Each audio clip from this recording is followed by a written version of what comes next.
Good evening, welcome to my YouTube channel. ಇವತ್ತಿನ special ಏನಂತ ಅಂದರೆ ಕಡಲೆಕಾಯಿ ಉಸ್ಲಿ ಹಾಗೂ ಎಗ್ ಪೆಪ್ಪರ್ ಫ್ರೈ. ಕಡಲೆಕಾಯಿ ಉಸ್ಲಿ ಮಾಡ್ಕೊಳ್ಳೋಕ್ಕೆ ಒಂದು ಬಾಣಲಿ ಇಟ್ಕೊಂಡೆ, ನಂತರ ಕಾಯ್ದ ನಂತರ ಎಣ್ಣೆ ಹಾಕ್ಕೊಂಡು ಹಸಿಮೆಣ್ಸಿಕಾಯಿ, ಈರುಳ್ಳಿ, ಕರಿಬೇವೆಲ್ಲ ಹಾಕ್ಕೊಂಡು ಡೀಪ್ ಫ್ರೈ ಮಾಡಿಕೊಂಡೆ. ಡೀಪ್ ಫ್ರೈ ಆದಮೇಲೆ ಕಡಲೆಕಾಳು ಹಾಕ್ಕೊಂಡು ಅದು ಹಸಿ ಸ್ಮೆಲ್ ಹೋಗೋವರೆಗೂ ನಂತರ ಫ್ರೈ ಮಾಡ್ಕೊಂಡು ಕಾಯಿ ತುರಿ ಅದು ಸ್ವಲ್ಪ ಹೊತ್ತು ಕೊತ್ತಂಬರಿ ಸೊಪ್ಪು ಹಾಕ್ಕೊಂಡು ಅದನ್ನು ರೆಡಿ ಮಾಡಿ ಇಟ್ಕೊಂಡೆ.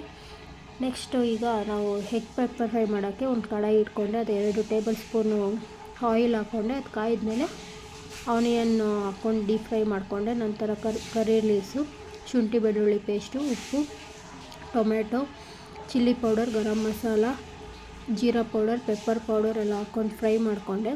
ಅದೊಂಚೂರು ಫ್ರೈ ಆದಮೇಲೆ ಎಗ್ ಹಾಕ್ಕೊಂಡೆ. ನಿಮಗೆ ಎಷ್ಟು ಬೇಕಷ್ಟು ನೀವು ಹಾಕ್ಕೊಬೋದು.